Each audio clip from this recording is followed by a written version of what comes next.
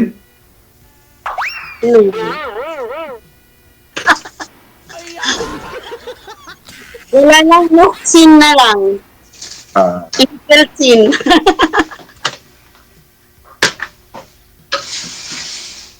Ilang taon ka na dyan? Balik-balik naman ako dito. Pagkayari ng isang taon, uuwi. Pagkayari ng isang linggo, babalik uli.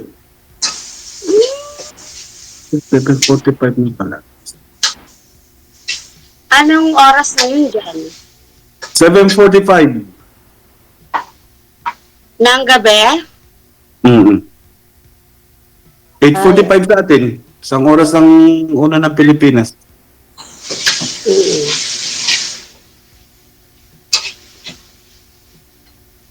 Ano oras yung ano mo? Free time mo? Parang ganun. Ganon din sa atin, alas 12. Bago papasok ko ng 1:30. Ano yung private na driver ka? Nagbitaw na ako doon, alis na ako doon na pumasok ako sa iba. Driver pa. Nakakapagod. Hindi na, iba naman. Sa stoller naman ako pumasok. Ano yun? Para sa mga plywood to nag-sticker. Wala kang ginawa, maghapo ka himas ng himas na gano'n. Himas ka lang ng himas. Sanay pala ito. Titirik pala dito mata ma'am, sa himas pa lang. Yun nga, kasi bawal kasi magkaroon ng bawal kasi magkaroon ng bubbles. Pag nagkulang ka sa himas, nare-reject. Yung sticker, di ba? Parang itong mga nagdidikit sa salamin ng kulay puti. Wala silang ginawa, kundi ganun, tanggalin ng tubig.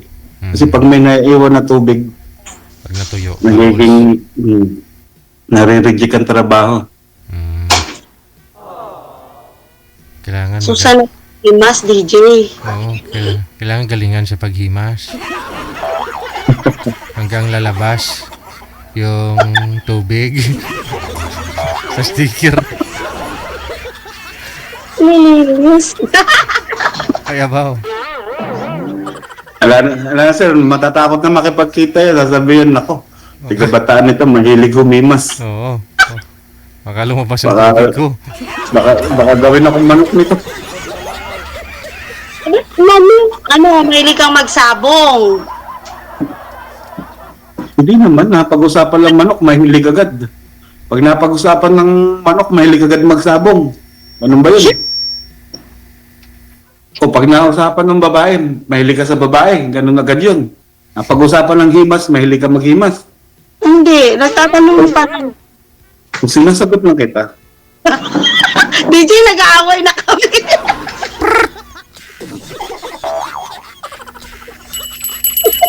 Ice cream muna Diba kayo nag- para pampalamig ng ulo.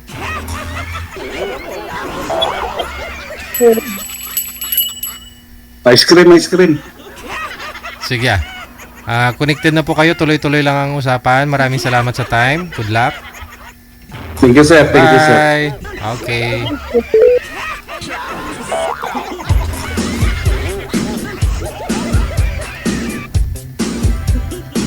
Titingnan na lang natin pag umuwi na si Sir, no, doon sa Bataan. Hindi gina na pag-surrender ang Bataan, day.